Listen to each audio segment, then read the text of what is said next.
Disclaimer: this is a fictional dramatization created for artistic, emotional, and educational storytelling purposes. All characters and events are entirely fictional and created using AI tools. No impersonation, misrepresentation, or harm is intended. The content contains scenes of danger involving child characters. However, no real persons or minors were involved in its production. Grace's Love Stories produces scripted, AI-generated stories that promote, entertain, inspire kindness, and emotional connection. We respect our viewers and strictly adhere to YouTube's policies. The courthouse smelled of old wood and bitter coffee, the kind that had been sitting in a pot since dawn. I sat in the back row, fingers knotted together in my lap, watching dust motes drift through the afternoon light that slanted through the tall windows. My stepmother's perfume, expensive, suffocating, reached me even from 3 rows ahead, where she perched beside my stepsisters like a crow watching carrion. I shouldn't have come. Father had been dead for 2 weeks, and I already knew what his will would say. Men like him, pragmatic, distant, remarried to a woman who smiled with her mouth but never her eyes, didn't leave fortunes to daughters who reminded them of ghosts. My mother had died when I was 7, and with her went whatever softness my father might have possessed.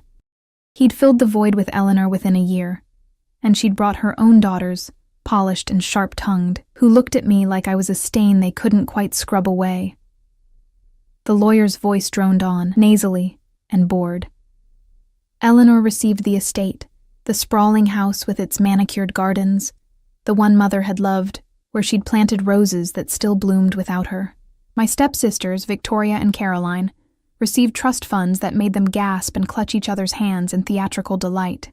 I watched their performance with the detachment of someone who'd learned long ago that wanting things only made their absence hurt more. And to my daughter, Sarah, the lawyer continued, adjusting his glasses, I leave the northern property. Silence fell like a stone into still water. Then Eleanor laughed. It started as a chuckle, then built into something brighter, crueler. Victoria joined in, her hand over her mouth in mock apology. Even Caroline, usually the quieter of the two, smirked behind her designer handbag. The northern property, Eleanor repeated, her voice dripping with amusement that echoed off the wood-paneled walls. Oh, Richard, even in death you had a sense of humor. The lawyer cleared his throat, clearly uncomfortable. Mrs. Hartley, perhaps? That land is worthless, Eleanor announced to the room, though only a handful of people remained. Distant cousins who'd come for the spectacle, a few of my father's business associates. It's been in the family for generations, sure, but it's nothing but wilderness. 50 acres of forest that borders the Thornridge territory. No electricity, no roads, practically uninhabitable. The property taxes alone will drain whatever pitiful savings she has left. My face burned, but I kept my expression neutral. I'd learned that skill at 14, when Eleanor had first critiqued my appearance at a dinner party, pointing out how my pale blonde hair looked washed out next to her daughter's carefully highlighted brunette locks. I'd learned to be invisible, to fade into wallpaper, to exist without taking up space. That's assuming she can even keep it, Victoria added, examining her nails. Didn't someone try to buy it last year? Father refused, of course, but now... She trailed off meaningfully. The lawyer shuffled his papers. Miss Hartley, if you'll just sign here to acknowledge receipt of the deed. I stood, my chair scraping against the hardwood floor. Every eye turned to me, and I felt the familiar shrinking sensation, the desire to disappear. But I walked forward anyway, my second-hand dress, black, borrowed from a colleague at the library where I worked, swishing softly. My fingers trembled as I took the pen. The deed was yellowed with age, the writing elaborate and old-fashioned. 50 acres in Thornridge Forest, property line adjacent to protected wilderness. My father's signature at the bottom, dated just 3 months ago. Had he known he was dying? The doctors had said the heart attack was sudden, unexpected. But looking at this document, I wondered if he'd felt death approaching. If this had been his way of... what? Apologizing? Punishing me one last time? Such a generous inheritance. Eleanor cooed as I signed. I do hope you enjoy your wilderness adventure, dear. Try not to get eaten by wolves. More laughter. I kept my head down, taking my copy of the deed, folding it carefully into my worn purse. The lawyer gave me a sympathetic look that somehow made everything worse. Pity was just cruelty in a softer mask. I was halfway to the door when Eleanor's voice stopped me. Oh, and Sarah, I'll need you out of the house by the end of the week. I'm sure you understand. We'll need your room for guests. Perhaps you can camp on your new property. Her smile was sharp enough to draw blood. The spring air outside tasted like rain and new leaves. I walked 6 blocks to the bus stop, my heels blistering in shoes that had never quite fit right. The deed felt heavy in my purse, heavier than paper should feel. 50 acres of nothing. An inheritance that was really just another rejection. Another way of saying I didn't belong. Had never belonged. Would never belong. The bus was crowded with evening commuters, and I stood pressed against the window, watching the city give way to suburbs, then to the sprawling estates on the outskirts. The Hartley house, no, Eleanor's house now, sat behind iron gates and ancient oaks. I'd grown up there, but it had never been home. Home had died with my mother, buried alongside her in the cemetery I visited every Sunday with flowers I could barely afford. My apartment was a studio above a dry cleaner's, and it smelled perpetually of chemicals and steam. I set my purse on the narrow counter and pulled out the deed, spreading it flat under the single overhead light. The map showed the property's boundaries, a rough rectangle butting against something marked simply as Restricted Territory, Thornridge Packlands. Packlands. The word sent an unexpected shiver through me. Everyone knew about Thornridge, though most pretended not to. It was one of the oldest werewolf territories in the region, heavily forested and fiercely protected. The pack rarely interacted with human settlements, maintaining a careful distance that everyone seemed content to respect. There were stories, of course, travelers who'd ventured too deep into the woods and never returned, strange howls on full moon nights, massive shadows glimpsed between trees. My mother had told me about them once when I was very small. We'd been in the garden, and I'd asked why we never walked in the forest beyond our property line. She'd knelt down, tucking a strand of my pale hair behind my ear, her touch impossibly gentle. There are old things in those woods, sweetheart. Old rules. The wolves keep to themselves, and we keep to ours. But they're not monsters. They're just different. Like how roses are different from daisies, but both are flowers. Do you understand? I'd nodded, though I hadn't really understood at all. I just wanted her to keep touching my hair, keep looking at me with eyes that saw me clearly, loved what they saw. She'd died 3 months later, pneumonia, sudden and vicious, and my father had never spoken of the wolves again. Had sold off the portions of our original family land that bordered Thornridge, keeping only that northern property, the one he'd now left to me. I made tea I didn't drink and sat by the window, watching rain begin to fall. By the end of the week, Eleanor had said, 5 days to pack a life that barely existed, to figure out what came next. I could sell the land, probably, though Eleanor was right that it wasn't worth much. Certainly not enough for a new apartment and first and last month's rent. I could try to live there, though the thought of 50 acres of wilderness with no electricity made my stomach twist with anxiety. Or I could do what everyone clearly expected. Fail quietly, disappear completely, prove that I was exactly as worthless as my inheritance. The rain intensified, drumming against the window. Somewhere in the distance, thunder rolled. And for just a moment, so brief I might have imagined it, I could have sworn I heard something else, something that sounded almost like a howl, low and resonant, carrying across the miles between the city and the forest. The sound made something in my chest ache, though I couldn't have said why. Loneliness, maybe, or recognition. The feeling you get when you realize you've been holding your breath without knowing it, and suddenly remember how to exhale. I pulled my mother's photograph from my purse, the edges soft from years of handling. She smiled from the past, young and vibrant, standing in a garden that no longer belonged to me. I traced her face with one finger, wishing desperately that she could tell me what to do, how to survive this latest loss, where to find the strength to keep going when everything felt impossible. But the photograph stayed silent, and the rain kept falling. And somewhere in the darkness beyond the city lights, those ancient woods weighted with secrets I couldn't begin to imagine. I fell asleep at the window, the deed still clutched in my hand, and dreamed of running through forests I'd never seen, of freedom that tasted like pine and earth and wild things. When I woke, my neck aching from the awkward position, dawn was breaking pale and cold over the rooftops. 3 days later, I stood at the edge of my inherited property with everything I owned, packed into 6 cardboard boxes in the trunk of my battered car. The forest rose before me like a wall, dense and primordial, the trees so tall their tops disappeared into morning mist. The air smelled of decomposing leaves, and something else, something vital and alive that made my skin prickle with awareness. There was no house, no cabin, nothing but a rusted metal post driven into the ground, marking the property line, and beyond it, wilderness that seemed to stretch into forever. I'd been a fool to come, but I had nowhere else to go. I was unloading the first box when I felt it. That sensation of being watched, of eyes on my back. The forest had gone suddenly, unnaturally quiet. No birds, no rustle of small creatures in the undergrowth. Just silence, heavy and waiting. I turned slowly, my heart climbing into my throat, and saw him standing at the tree line, not 20 feet away. He was the largest man I'd ever seen, though man felt like an inadequate word. Power radiated from him like heat from summer pavement, and his eyes, pale gold, almost amber, fixed on me with an intensity that made my knees weak. Dark hair fell across his forehead, and there was something about the way he stood, perfectly still, yet somehow coiled, that made every instinct scream predator.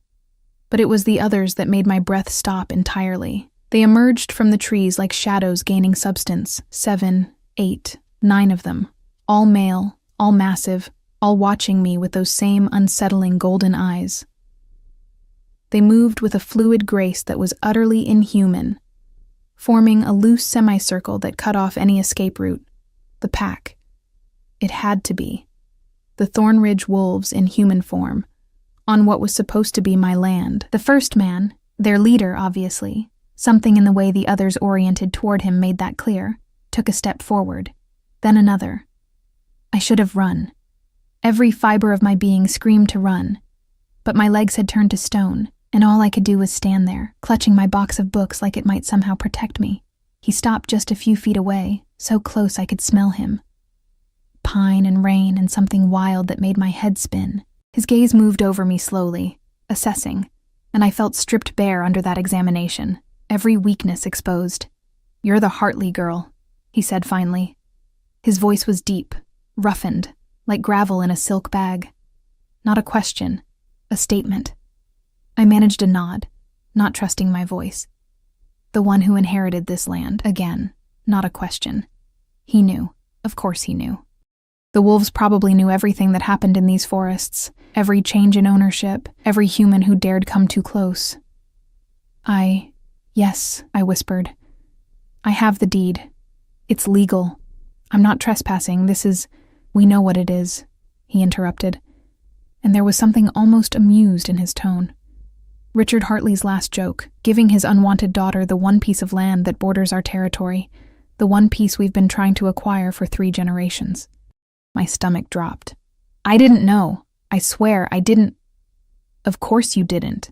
He tilted his head, studying me with those unnerving eyes. You're practically shaking. You came here with nowhere else to go, didn't you? No plan. No idea what you were walking into. Heat flooded my face. Somehow having him see through me so easily was more frightening than the physical threat. If you want the land, I can sell it to you. I'm not here to cause problems. I just need time, he finished.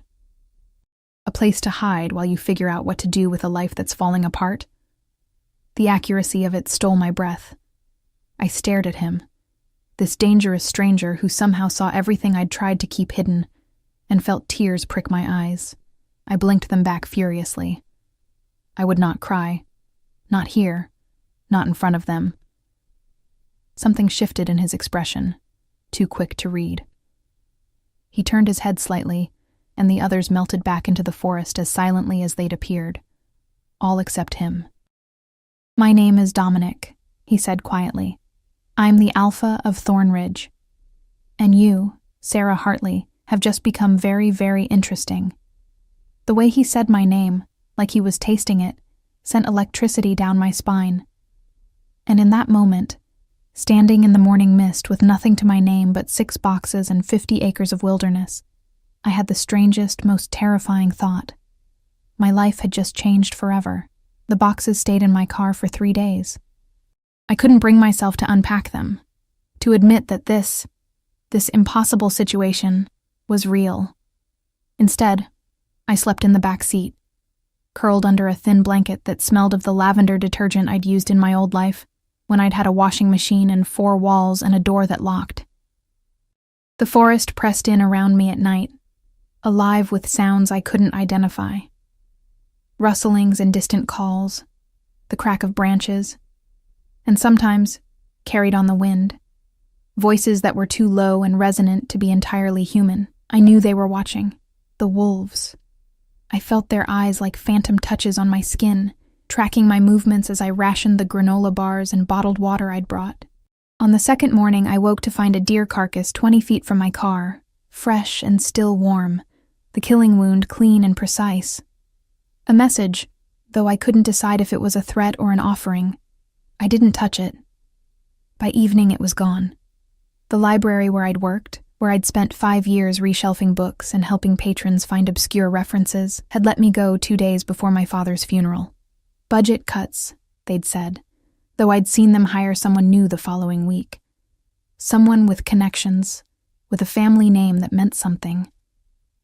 I'd cleaned out my desk in silence, carried my few personal belongings to my car, and felt the last thread tying me to normal life snap cleanly in half. Now I sat on the hood of my car, watching dawn break through the canopy in shafts of gold and green, and wondered what my mother would think of me. Would she be proud that I'd survived this long, or disappointed that survival was all I seemed capable of? The snap of a branch made me freeze. Dominic emerged from the tree line, as if the forest had simply exhaled him into existence. He wore dark jeans and a shirt that did nothing to hide the powerful lines of his body, and in the morning light, I could see details I'd missed during our first encounter. The scar that cut through his left eyebrow, the silver that threaded through his dark hair at the temples, the way he moved with absolute confidence over uneven ground. He carried something in his hands, a basket, woven from what looked like willow branches. "You're still here," he observed, stopping a careful distance away, close enough to speak normally, far enough that I didn't feel immediately threatened. A predator's calculation, I realized. He was managing me like I was a skittish animal. The thought should have offended me. Instead, I just felt tired. "I have nowhere else to go," I said flatly. No point in pretending otherwise. He'd seen through me from the beginning. He set the basket on a flat stone between us. "I brought food. Real food. You can't live on granola bars and stubbornness." I looked at the basket, then at him. "Why? Why what? Why are you helping me?" The question came out sharper than I'd intended. "You said my father tried to sell you this land, that your pack has wanted it for generations. I'm trespassing on the edge of your territory with a piece of paper that says I have the right to be here, and you—" I gestured at the basket. "You're bringing me breakfast?" A smile tugged at the corner of his mouth, brief and unexpected. "You're not what I expected." "What did you expect? Someone like your stepmother, someone who'd show up with lawyers and demands, who'd see this land as a commodity to exploit." He tilted his head. "But you showed up alone, with everything you own in 6 boxes, and you've been sleeping in your car for 3 days because you're too proud or too scared to ask for help. Which is it, by the way?" "Both," I admitted before I could stop myself. His smile widened slightly, and I caught a glimpse of teeth that seemed just a bit too sharp. "At least you're honest. What's in the basket?" "Bread, cheese, apples from the trees on our land. Some smoked meat." He paused. "The deer was from Cade. He's young and thought he was being helpful. I told him leaving dead animals by your car might be misinterpreted." Despite everything, a startled laugh escaped me. The sound felt rusty, unused. "Tell Cade thank you, but this is better." Dominic's expression shifted, something warm replacing the careful neutrality. You can tell him yourself. He'll be insufferable if he knows he made you laugh. The basket smelled incredible, yeasty bread and sharp cheese and the sweetness of ripe fruit. My stomach cramped with hunger, and I realized I'd barely eaten in days. Pride warred with need, and need won. I slid off the hood of my car and retrieved the basket, hyper-aware of how close I had to get to him to do so. He smelled like the forest, like morning air, and something uniquely himself that made my pulse quicken inexplicably. "Thank you," I said quietly, retreating to a safer distance. He nodded once, then surprised me by sitting down on the ground, his back against a massive oak tree. The posture was casual, non-threatening, as if he had all the time in the world. "Tell me about your mother." I nearly dropped the bread I'd been unwrapping. "What?" "Your mother. Richard Hartley's first wife. She died when you were young, didn't she?" 7, I said automatically. "I was 7. Why?" "Because I'm trying to understand why a man would leave his daughter a piece of land that's essentially worthless to humans, but invaluable to us. Either it was malice or..." He trailed off, watching me with those unnervingly perceptive eyes. "Or what?" "Or he knew something. Your mother. What was her maiden name?" "Winters. Catherine Winters." The name felt sacred on my tongue. Something precious I rarely spoke aloud. She grew up somewhere north of here, I think. She never talked much about her family. Dominic went very still. "Winters." The way he said it made my skin prickle. "You know the name." "I know a lot of names. Old names." He stood in one fluid motion, and suddenly the careful distance felt like a gulf. "Sarah, has anything ever happened to you that you couldn't explain? Moments where your instincts seemed too sharp, where you knew things you shouldn't know?" My mind flashed to a dozen small incidents. The time I'd known my father was coming home early and hidden before his car pulled into the driveway. The way I could sometimes sense storms hours before they arrived. The dreams that occasionally came true in small, strange ways. I'd always dismissed them as coincidence, as pattern recognition, as anything but what Dominic's question implied. "No," I lied. He studied me for a long moment, and I had the uncomfortable feeling he knew exactly what I wasn't saying. The Winters family had ties to several packs in the Northern Territories. Distant ties, diluted over generations, but ties nonetheless. If your mother carried that blood, even thinned, it might explain why you can stand here without running.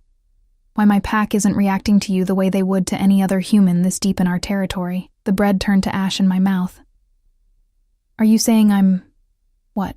Part wolf? No, you're human, but bloodlines remember, even when we forget. Your mother might have been trying to tell you something, leaving you with knowledge she thought you'd need."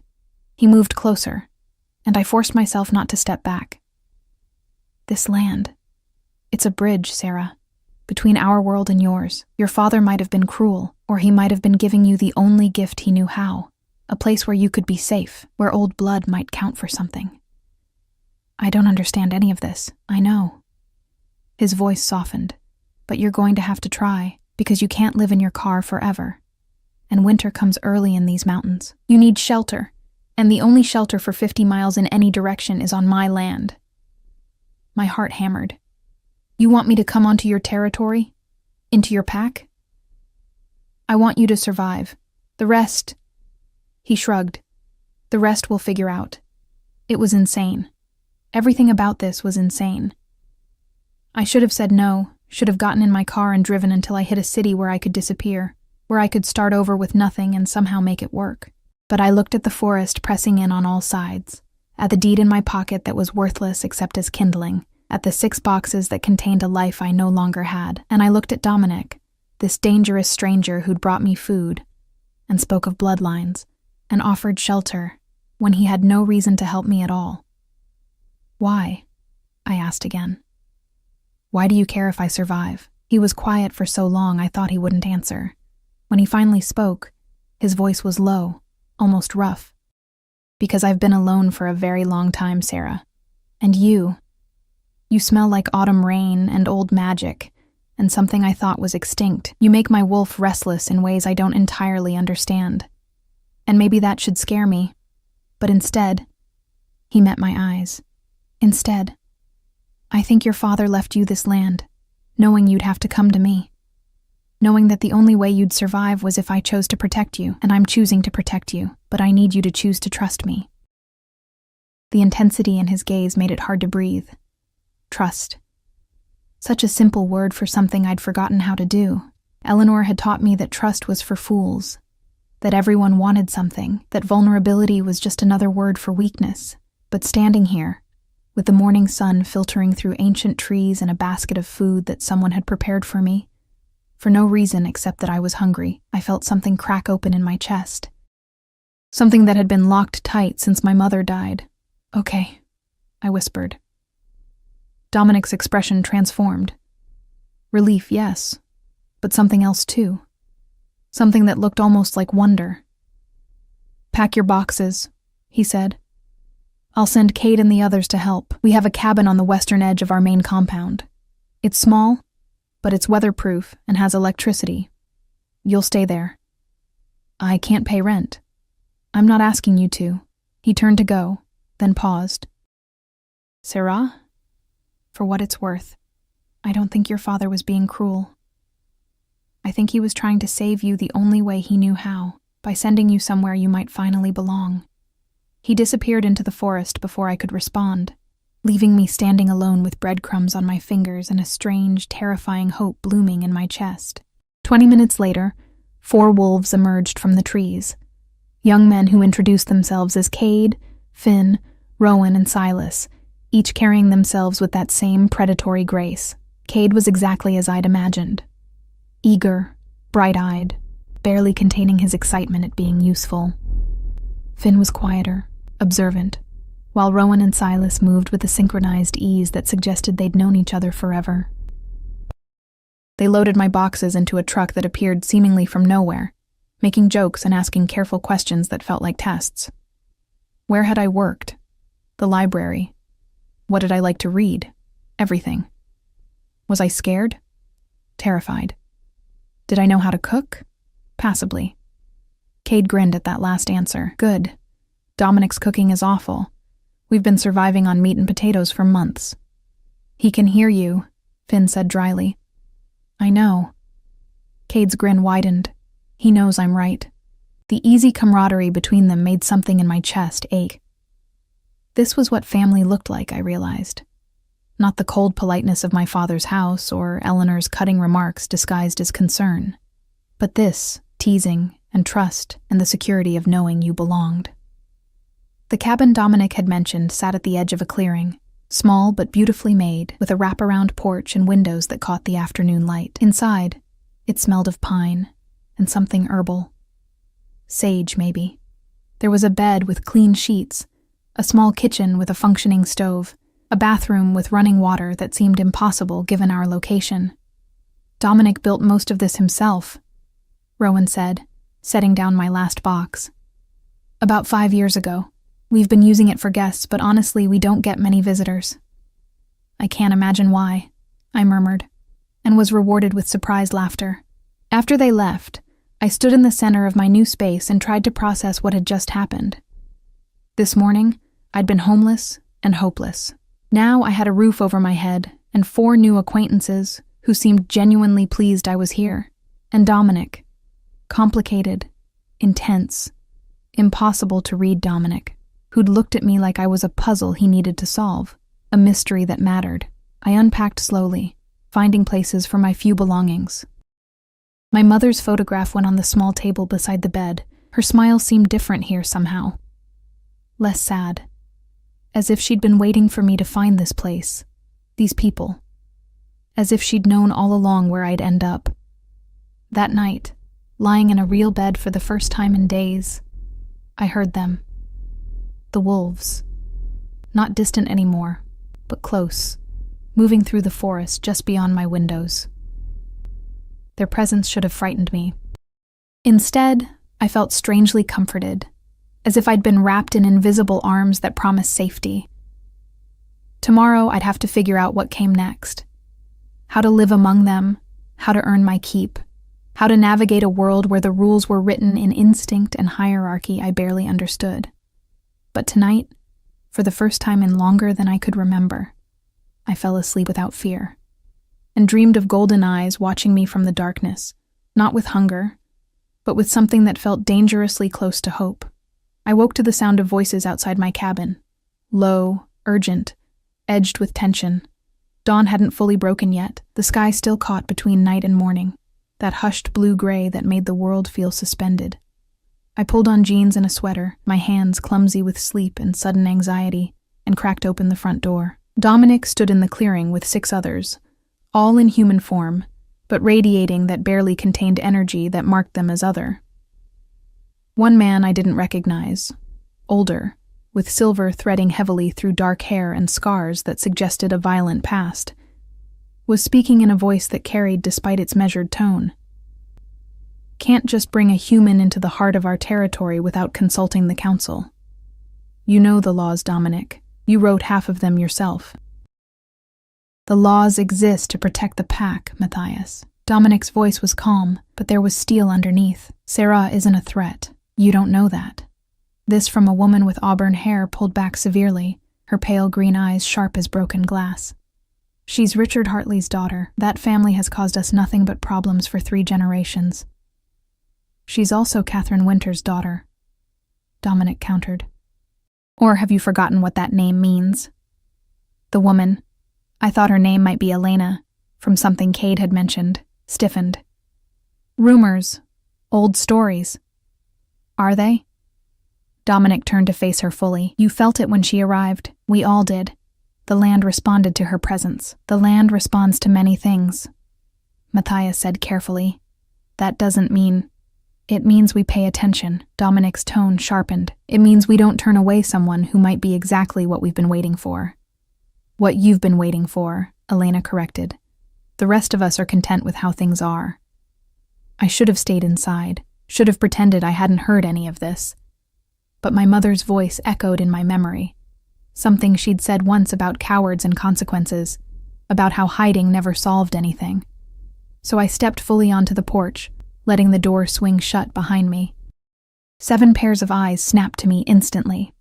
The weight of their attention was physical, pressing against my skin like barometric pressure before a storm. I'm sorry, I said, my voice steadier than I felt. I didn't mean to cause problems. If my being here is creating division, I can leave. I don't want to. No. Dominic's voice cut through mine, absolute. He moved toward me, and the others shifted slightly, a pack responding to their alpha's movement. You're not leaving. This is your home now. Dominic, Matthias started. She stays. Dominic reached the porch steps, and something in his posture made it clear the discussion was over. Anyone who has a problem with that can bring it to me directly. Otherwise, she's under my protection, and pack law applies. Are we clear? Silence hung heavy. Then, one by one, the others dipped their heads in acknowledgement, some more reluctantly than others. Elena was the last, her expression tight with disapproval. But even she yielded eventually. They dispersed into the forest, leaving Dominic and me alone in the growing dawn. He climbed the porch steps slowly, and I saw exhaustion in the lines around his eyes, tension in his shoulders. You didn't sleep, I observed. Neither did you, apparently. He leaned against the porch railing, close enough that I could feel the heat radiating from him. How much did you hear? Enough to know I'm causing problems. Enough to know that whatever you think I am, not everyone agrees. I wrapped my arms around myself. What did you mean? The land responded to me. He was quiet for a moment, choosing his words. Our territory is old, ancient, in ways humans measure time differently. There are places where the boundary between worlds is thin, where magic, for lack of a better word, still exists. Most humans walk through these places and feel nothing. But those with certain bloodlines. He turned to look at me directly. When you arrived, every wolf in a 5-mile radius felt it, like a bell ringing in a frequency we didn't know we could hear. The trees leaned toward you. The earth settled under your feet like it recognized you. My mouth went dry. That's impossible. Is it? You've been dreaming about these woods your entire life, haven't you? Even before you inherited the land, even when you were a child, I had. Dreams of running through forests, of belonging to something wild and free, I'd always dismissed them as products of an overactive imagination, of a lonely girl desperate for escape. But now, with Dominic watching me with those knowing eyes, I couldn't maintain the lie. "Yes," I whispered. "Your mother knew. She might not have understood exactly what she was, but she knew enough to plant seeds, to make sure that if you ever needed sanctuary, you'd know where to find it." He pushed off the railing. "Come with me. There's something I want to show you." "Now? Now?" I should have hesitated, should have asked more questions, demanded clearer answers, but I was learning that time with Dominic existed outside normal constraints. There was now, and there was later, and waiting never seemed to serve any purpose except to build anxiety. I followed him into the forest. We walked for perhaps 20 minutes, moving deeper into territory that felt progressively older, more primal. The trees here were massive, their trunks wide enough that 3 people couldn't link hands around them. Moss grew thick on the north sides, and mushrooms clustered in fairy rings that seemed too perfect to be natural. The air itself felt different, charged, aware. Dominic finally stopped at the base of a tree that dwarfed all the others, its roots breaking through the earth in gnarled arches that created small caves and hollows. He placed his palm flat against the bark, and I felt rather than heard something shift. A recognition. An acknowledgement. "This is the heart tree," he said quietly. "Every pack territory has one. It's the anchor point, the place where the boundary between worlds is thinnest. Only pack members can find it. The forest itself hides it from others." He looked at me. "Put your hand on the trunk, next to mine." Every instinct screamed warning. This felt sacred, important in ways I didn't understand. What will happen? I don't know. That's why we're here. Honesty, at least. I stepped forward, acutely aware of how close I'd have to stand to him to reach the trunk. Close enough that our shoulders brushed, that I could feel his breath stir my hair. I raised my hand, hesitated, then pressed my palm against the ancient bark. The world exploded into sensation. I felt the forest's heartbeat. Slow, ancient, patient. Felt the roots diving deep into earth that remembered when mountains were young. Felt the pack moving through the territory like blood through veins, each member a distinct presence, a unique note in a complex harmony. And underneath it all, something older still, a presence that had no name but recognized me anyway, welcomed me like a child returning home after a long absence. My knees buckled. Dominic's arm caught me around the waist, steady and sure, pulling me against him as the sensations overwhelmed. I could feel him too, not just physically, but somehow deeper, the complexity of his nature laid bare. The human and the wolf, existing in constant negotiation. The loneliness that ate at him like slow poison. The responsibility that weighed heavier than mountains. The fierce protectiveness toward his pack that was both his greatest strength and his most dangerous vulnerability. And beneath all of that, something raw and new and focused entirely on me, a connection forming, threads weaving between us that felt inevitable as gravity. "Breathe," he murmured against my ear. "Just breathe. It'll settle." I dragged air into lungs that had forgotten how to work. Gradually, the overwhelming flood of sensation narrowed, becoming manageable. I could still feel the forest's presence, still sense the pack at the edges of my awareness, but it no longer threatened to drown me. Dominic's arm was still around my waist. I was still pressed against his chest, feeling his heart beat strong and steady. Neither of us moved. What was that? My voice came out shaky. Confirmation. He sounded shaken too, which was somehow reassuring. "The territory accepted you, claimed you even." That's... He trailed off. "That's what?" "Unprecedented. In all my years as Alpha, I've never seen the heart tree respond to someone who wasn't born into the pack." His arm tightened fractionally. "Sarah, whatever bloodline you carry, it's strong enough that this land recognizes you as belonging. You're not just human anymore. You're something else. Something in between."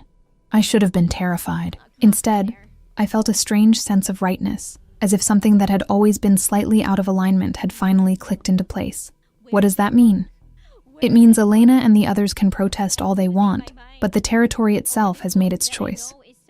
Your pack now, in every way that matters except the transformation. He finally stepped back, though his hands lingered on my shoulders. It also means you're in more danger than I initially realized. The shift in his tone made my stomach drop. What kind of danger? The kind that comes from being rare, from being something other packs will want to control or eliminate. He ran a hand through his hair, frustration evident. There are wolves who believe humans with your kind of bloodline should be killed before they can pose a threat. Others who'd want to use you to breed that magic back into pack lines that have lost it. And still others who'd simply take you because they could. Because having a human who can touch the territory's heart would be a powerful symbol. The casual way he discussed my potential murder or abduction made bile rise in my throat. So, bringing me here was the safest option of many bad choices. At least here I can protect you. Out there, alone, you'd be vulnerable to anyone who sensed what you are. His golden eyes held mine. I won't let anything happen to you, Sarah. I promise you that. The intensity of his declaration should have felt like pressure. Instead, it felt like the first solid ground I'd stood on in years. We walked back to the cabin in silence. But it was a different silence than before, charged with awareness, with the invisible threads that now connected us. I could feel him even when he moved out of sight behind trees, could sense his presence like a warm pressure at the base of my skull. Cade was waiting on my porch, bouncing on his heels with barely contained excitement. You felt it, didn't you? The forest? We all felt you connect. It was like the territory took a deep breath and sighed. Finn said it was the weirdest thing he's experienced in 10 years, and Finn doesn't admit things are weird easily. Despite everything, I smiled. It was intense. Intense? Cade laughed. That's one word for it. Silas said it felt like the earth moved. Rowan threw up, though he's pretending he didn't.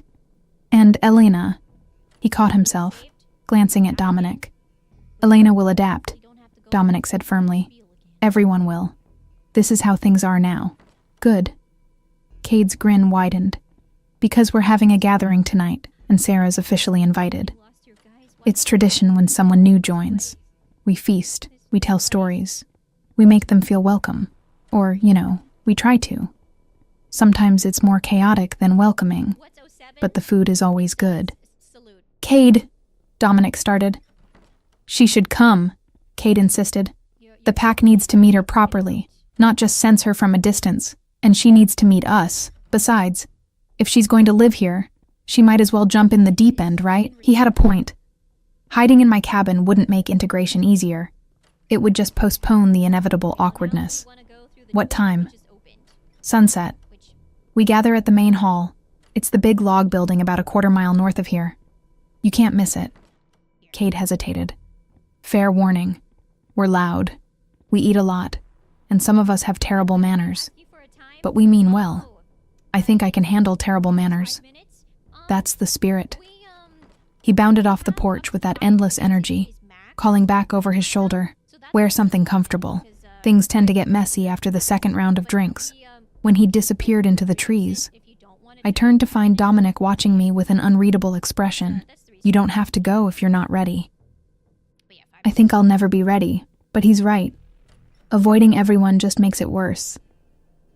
I tried for a smile. How bad can it be?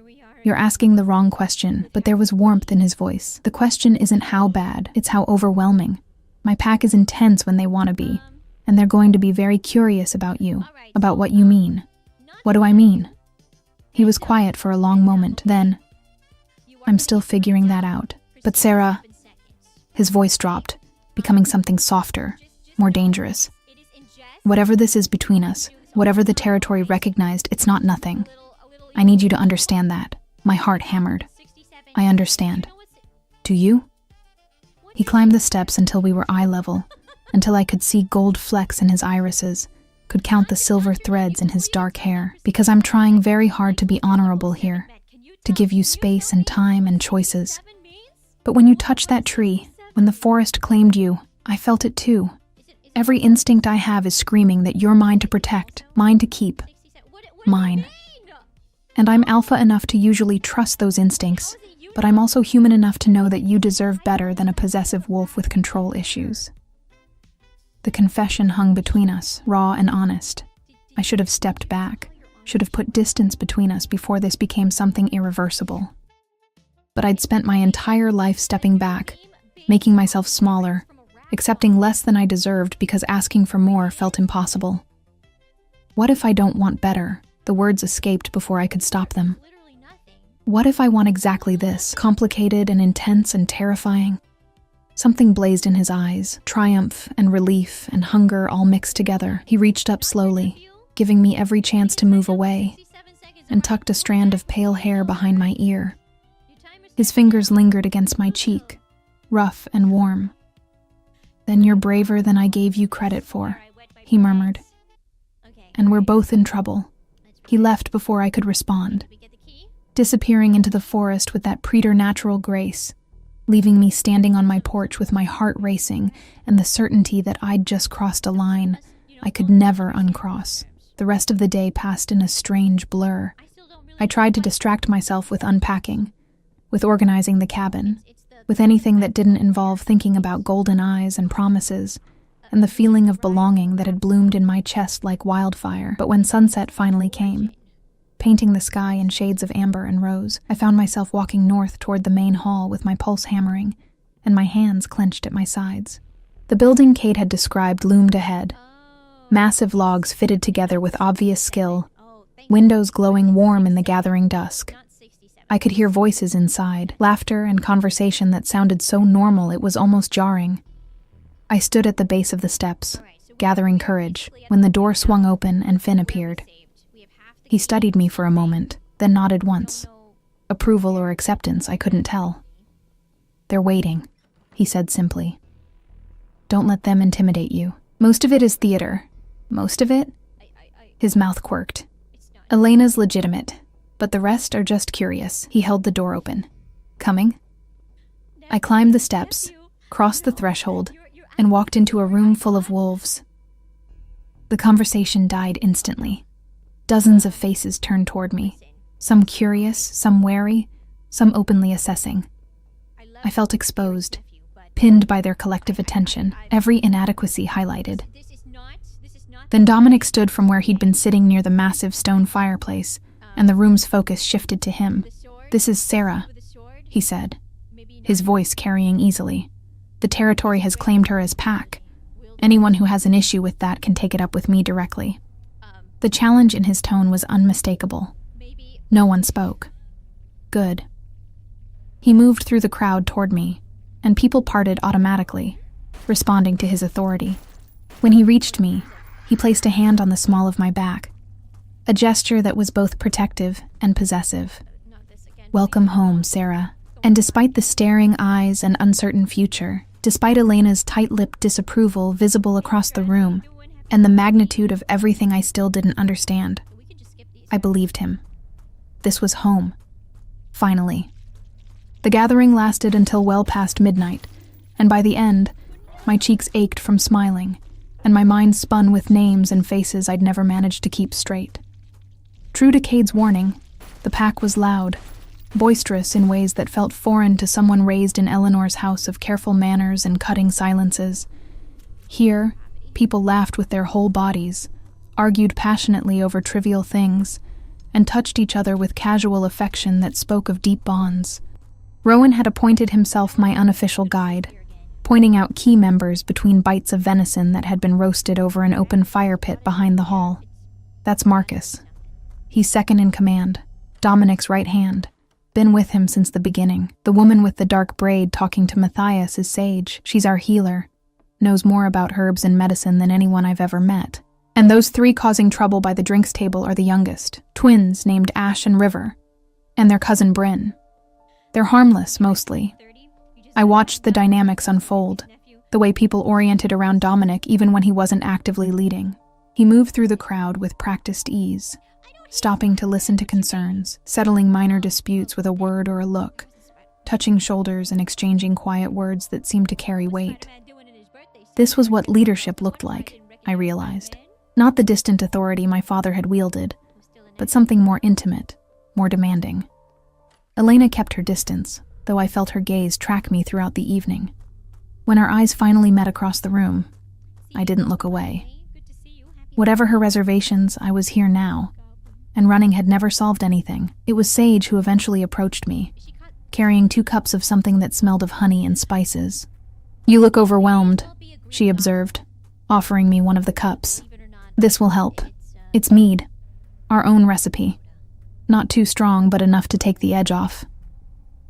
I accepted gratefully, the warmth of the cup seeping into my cold fingers.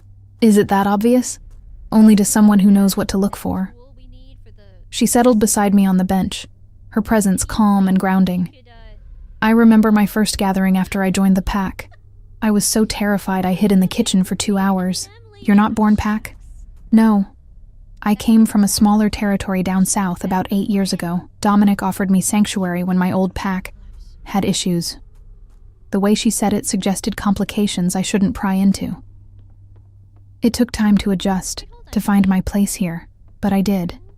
And you will too." The kindness in her voice made my throat tight. "Thank you." "Don't thank me yet. I'm also here to warn you." She took a sip of her mead, her expression thoughtful. "Dominic is a good alpha, fair, strong, protective, but he's also been alone for 5 years, since his mate died." The information hit like a physical blow. Mate. The word carried weight in wolf culture. I knew enough to understand that. A bond deeper than marriage, more permanent than any human connection. Sage must have seen something in my face because she continued gently. "I'm not telling you this to hurt you or to suggest you shouldn't care for him. I'm telling you because you deserve to know what you're walking into." Dominic lost Leanna to a challenge from a rival pack. She was killed in his place, took a blow meant for him. He's carried that guilt for 5 years.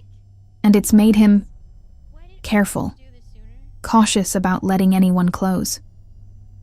But the way I stopped, unsure how to articulate the intensity of what I'd felt, the connection that seemed to bypass rational thought. "I know. We all feel it. The way he looks at you, the way the territory responded. It's unprecedented, and that scares people like Elena. But it also gives us hope." She reached over and squeezed my hand briefly. "Just be patient with him, and with yourself. Nothing about this situation is normal, and normal timelines don't apply." Before I could respond, a commotion erupted near the entrance. The doors burst open, and a wolf I didn't recognize stumbled in. Young, bleeding from a gash across his shoulder, his eyes wild with panic. The room went silent instantly. Dominic was moving before anyone else processed what was happening, catching the injured wolf before he collapsed. "Sebastian, what happened?" "Patrol," the wolf gasped. "Northern boundary. They came out of nowhere. At least a dozen, maybe more. They're testing our defenses, looking for weaknesses." His eyes found me across the room, and something like fear flashed across his face. "They were asking about her, about the human with old blood." Ice flooded my veins. Every eye in the room turned to me again. But this time the curiosity had been replaced with something harder. Assessment? Calculation? Fear? Who? Dominic's voice was dangerously quiet.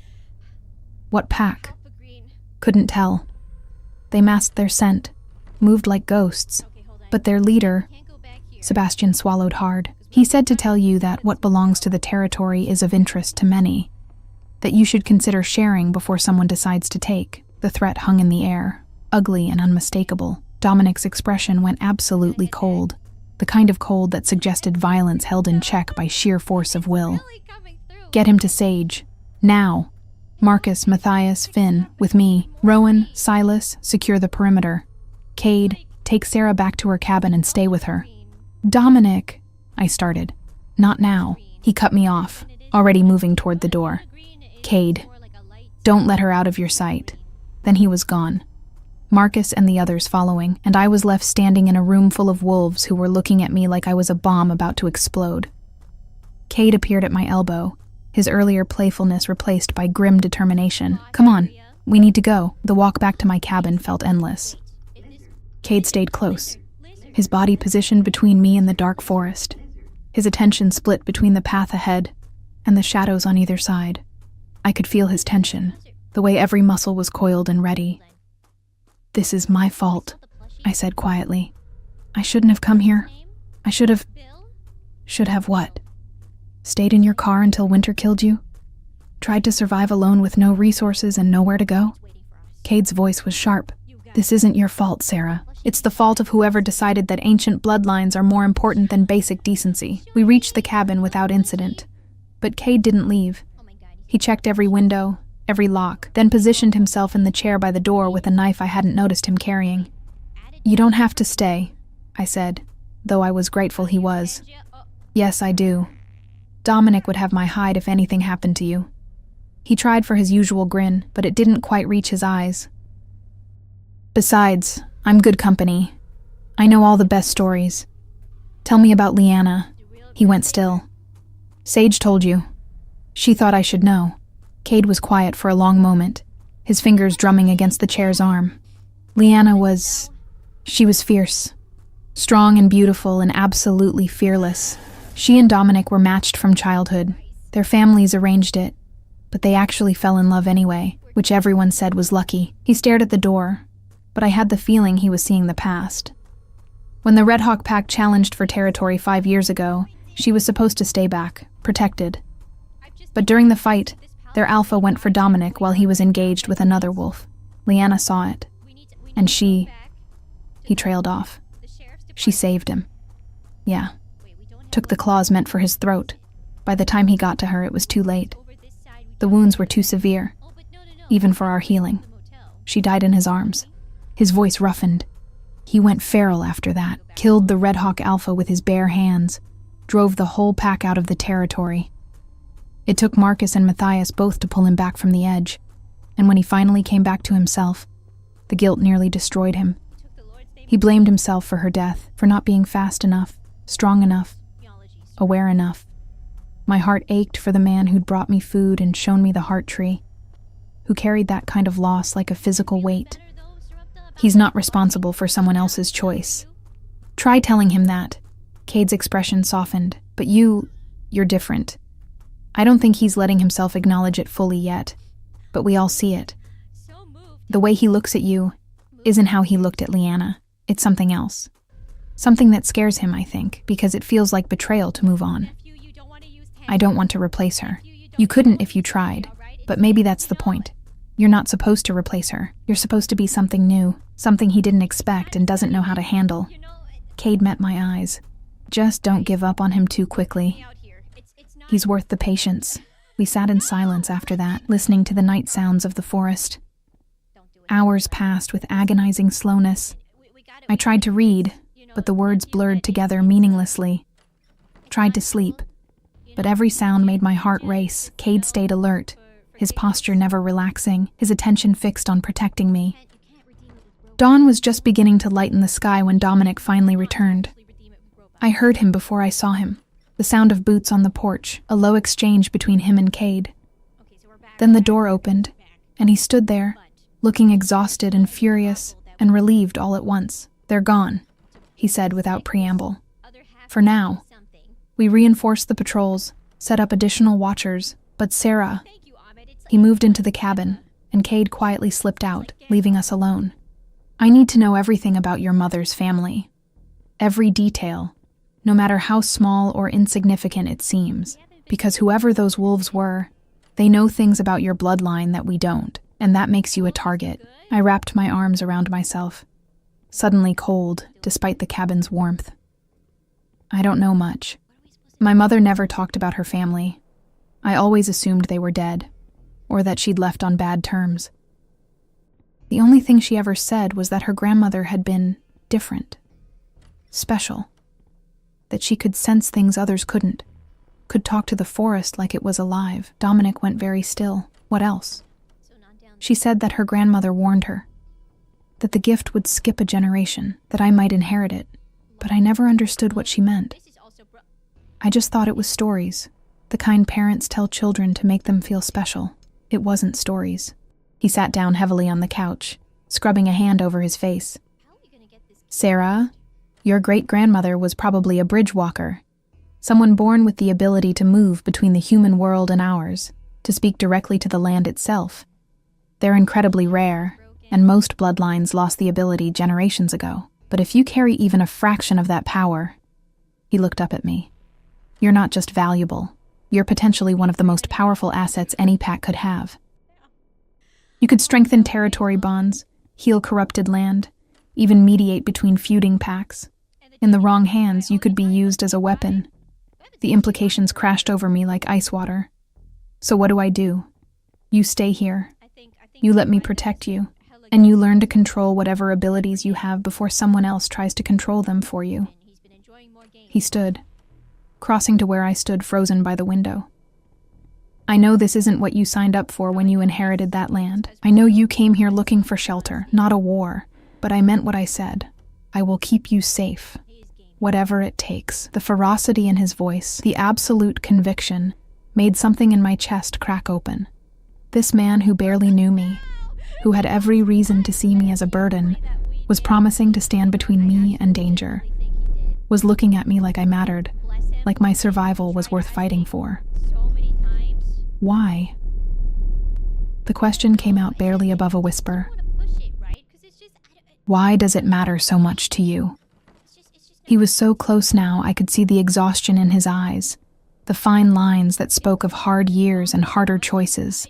When he spoke, his voice was rough with honesty, because when you touched that heart tree, when the territory claimed you, I felt something I thought died with Lyanna. Hope. Purpose. A reason to care about tomorrow instead of just surviving until it arrives. His hand came up slowly, cupping my face with a gentleness that contradicted his fierce expression. You make me want to be more than just an alpha going through the motions. You make me want to live again. My breath caught. Dominic, I know it's too much, too fast. I know you deserve slow and careful and all the normal things I can't give you. But I've never been good at pretending, and I won't start now. His thumb brushed across my cheekbone, and I felt the touch reverberate through my entire body. You're mine to protect, Sarah, not because of bloodlines or territory or ancient magic, because I choose it. Because every instinct I have says you're important, and I've learned to trust those instincts. I should have stepped back, should have insisted on boundaries, on space to think clearly. But I was so tired of being careful, of making myself small, of accepting less than what I desperately wanted. So instead, I leaned into his touch and whispered, "Then protect me. But don't ask me to hide. Don't ask me to be passive while others decide my fate." Something blazed in his eyes, pride and desire and fierce approval. I wouldn't dream of it. He stayed until full sunrise, sitting with me while I asked questions about bridgewalkers and pack politics, about the threats we might face and the allies we could count on. His presence was solid and reassuring, and when he finally left to catch a few hours of sleep before the next crisis, the cabin felt emptier than it should have. I stood at the window, watching him disappear into the forest, and realized with startling clarity that somewhere between inheriting worthless land and touching an ancient tree, between running from one life and stumbling into another, I'd stopped just surviving. I was starting to live. And whatever came next, whatever dangers lurked in the shadows, whatever challenges waited in the days ahead, I would face them standing upright, eyes open, finally brave enough to fight for something worth keeping. The weeks that followed the attack settled into a rhythm that felt both strange and comfortable. Dominic assigned rotating guards to watch my cabin, never the same wolf twice in a row, which I realized was strategic. It forced me to interact with different pack members, to learn their personalities and quirks, to become woven into the fabric of their daily lives, rather than remaining an outsider under protection. Sage began teaching me about the territory's plants, which ones healed, which ones harmed, which ones held power beyond simple medicine. We'd walk for hours through the forest, and she'd point out roots and leaves while I filled notebooks with sketches and descriptions. "Your great-grandmother would have known all this instinctively," she told me one afternoon, crouching beside a cluster of silvery mushrooms. "But knowledge can be learned, even if the instinct isn't there." Except the instinct was there, buried but emerging. I'd reach for a plant before Sage identified it, knowing somehow that it would ease fever or draw out poison. The forest whispered to me in ways I was only beginning to understand. Warnings when storms approached, awareness when predators moved through the underbrush, a sense of the pack's locations even when I couldn't see them. Dominic noticed. He noticed everything about me, actually, with an attention that should have felt invasive, but instead felt like being truly seen for the first time in my life. He'd catch me at dinner in the main hall and ask about my day, listening with genuine interest as I described the herbs Sage had shown me, or the stories Rowan had shared. He'd find excuses to walk me back to my cabin afterward, those minutes alone together charged with an awareness that grew stronger each time. We didn't talk about what he'd said that dawn morning, the confession that had hung between us like a promise. But it was there in every look, every careful touch, every moment he positioned himself between me and potential threats. Elena remained distant, but no longer openly hostile. I'd caught her watching me during a training session, where Finn was teaching me basic self-defense, and when our eyes met, she'd given a small nod. Not approval exactly, but acknowledgement. It felt like victory. 6 weeks after the northern boundary attack, Dominic found me at the Heart Tree. I'd been coming here every few days, placing my palm against the bark and feeling the territory's pulse, learning to understand the wordless communication that flowed through root and stone. I was so focused on the sensation, the pack moving through the forest like threads in a tapestry, that I didn't hear him approach. "You're getting stronger," he observed, settling beside me against the massive trunk. "Sage says I have good instincts." "Sage is being diplomatic. You have incredible instincts." He was quiet for a moment, and I felt, rather than saw him watching me. "The council met this morning. They've formally recognized you as pack, not just under my protection, but as a full member. It's unprecedented for someone who can't shift." But the vote was unanimous. I turned to look at him, stunned. Even Elena. She said, and I quote, "The territory has spoken more clearly than any of us ever could. Who are we to argue with ground that's been sacred for 1,000 years?" A smile tugged at his mouth. "I think that's the closest she'll come to admitting she was wrong." Emotion flooded through me, so intense it stole my breath. Belonging, acceptance, a place where I wasn't tolerated but wanted. "I don't know what to say." "You don't have to say anything." His hand found mine, fingers threading together like it was the most natural thing in the world. "You've earned this, Sarah. The way you've learned, adapted, contributed. The pack sees your value. They see you." The way he said it made my pulse race. "And you? What do you see?" He was quiet for so long I thought he wouldn't answer. Then, "Everything. I see everything when I look at you, and it terrifies me." His thumb traced circles on my palm, the touch absent and intimate at once. I told myself I'd give you time, space to adjust without the pressure of this, whatever this is between us. "But you're in my thoughts constantly. I find excuses to be near you. I lie awake at night listening to your heartbeat 2 cabins away and telling myself I'm just being vigilant, just protecting what's mine to protect." "Dominic, I'm not finished." He turned to face me fully, and the intensity in his golden eyes stole whatever words I'd been about to say. Lyanna's death broke something in me. I thought that part of me, the part that could bond, could love without reservation, was gone permanently. And then you walked into my territory with nothing but 6 boxes and stubborn courage. And suddenly I couldn't remember why I'd been so certain I was better off alone. My heart hammered so hard I was sure he could hear it. "What are you saying?" "I'm saying that I want you, not because of bloodlines or territory or ancient magic, but because you're brave and kind, and you laugh at Cade's terrible jokes. Because you treat the youngest pack members with the same respect you show Marcus.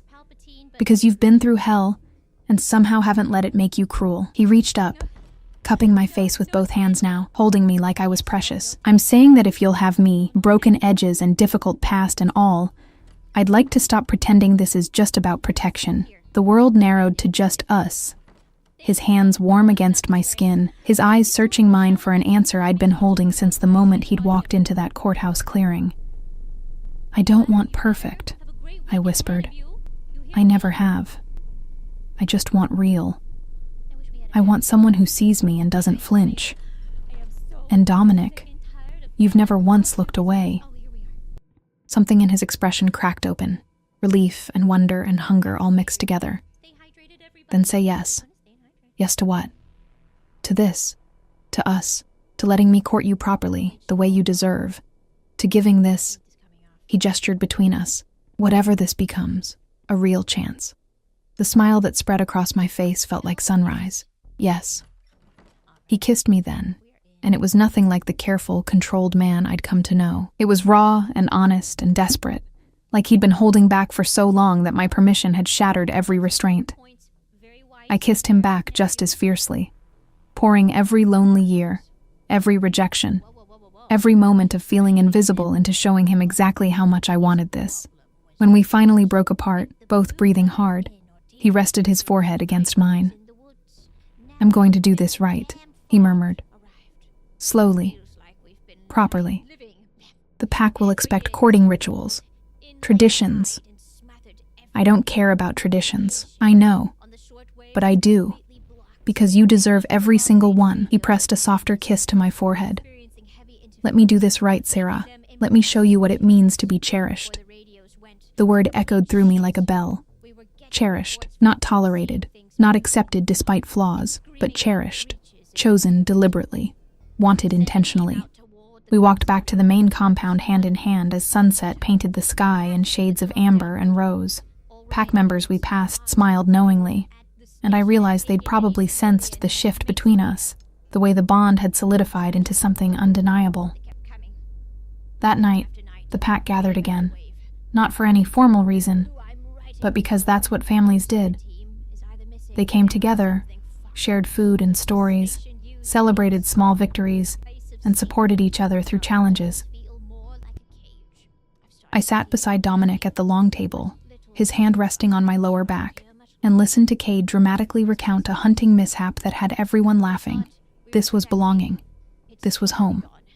Later, as Dominic walked me back to my cabin, under stars so bright they seemed close enough to touch, I thought about the girl who'd sat in that courthouse 6 weeks ago, convinced she'd inherited nothing. How wrong Eleanor had been. How wrong I'd been. I'd inherited everything that mattered. A place to belong, people who valued me, and a future that stretched out full of possibility instead of just survival. "What are you thinking?"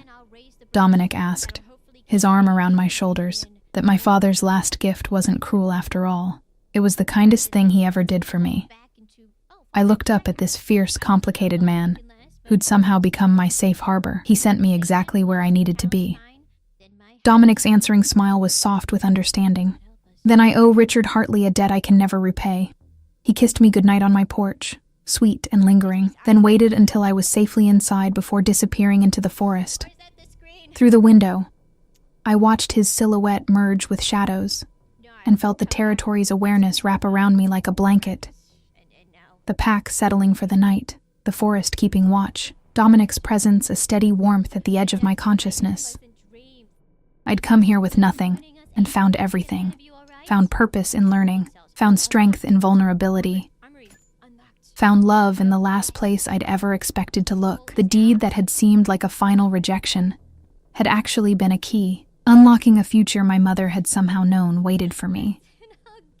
A destiny written in bloodlines and old magic, and the simple, profound truth that sometimes the things we think we've lost lead us exactly where we're meant to be. I fell asleep that night with a smile on my face and woke to sunlight streaming through windows, to the sound of wolves calling in the distance, to the certain knowledge that I was finally, impossibly, completely home.